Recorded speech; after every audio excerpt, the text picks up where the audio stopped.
8 के पिच में ये कोयल डाल दी है। अब 10 का पिच है, उसमें कोयल डालनी है। तो 10 का पिच यहाँ से यहाँ में हो जाएगा, तो इसके ऊपर ही होगा, इसके ऊपर ही कोयल आएगी। तो मैं ये सेफ्टी पेपर डाल देता हूँ।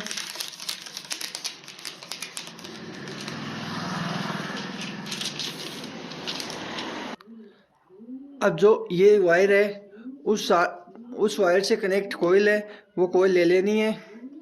तो इस वायर से कनेक्ट ये कोयल है, तो इस कोयल का शेप बना के और इसमें दूसरी कोयल की वाइंडिंग करना है।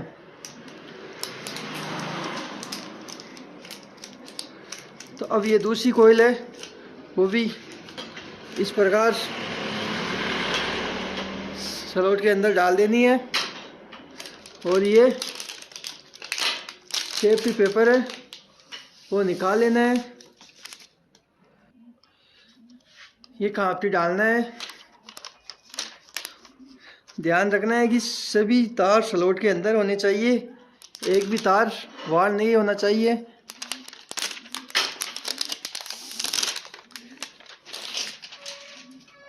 और दूसरी साइड भी ये कांपटी डाल के सभी तार को लॉक कर देना है।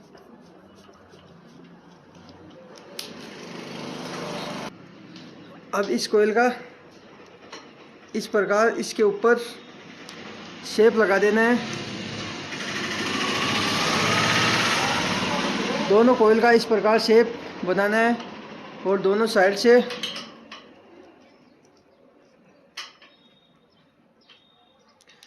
थोड़े थोड़े तार करके इस प्रकार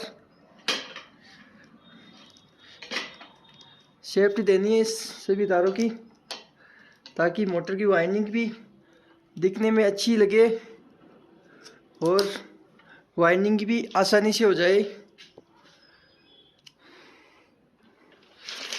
अब हम 8 और 10 ये तो कंप्लीट पिच कंप्लीट कर लिए। अब 12 का पिच है, वो कंप्लीट करना है।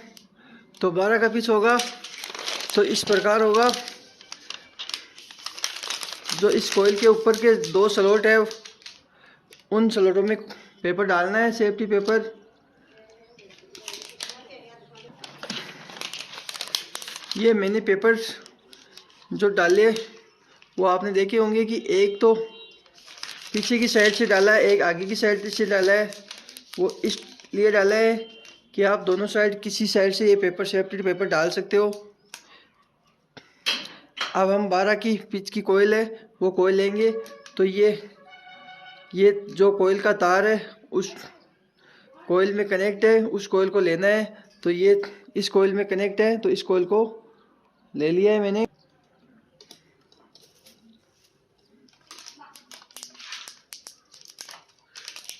तो ये तीसरी कोयल है, तो इस तीसरी कोयल को भी इस प्रकार स्लॉट के अंदर डालनी है और ये सेफ्टी पेपर है वो निकाल लेना है। दोनों साइड का सेफ्टी पेपर निकाल के दोनों साइड खापटी की मदद से सभी तार लॉक कर देने हैं इस प्रकार।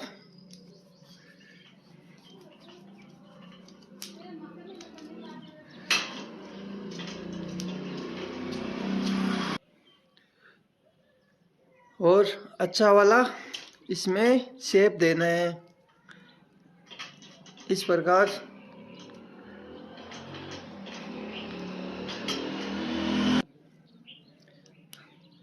इस प्रकार ये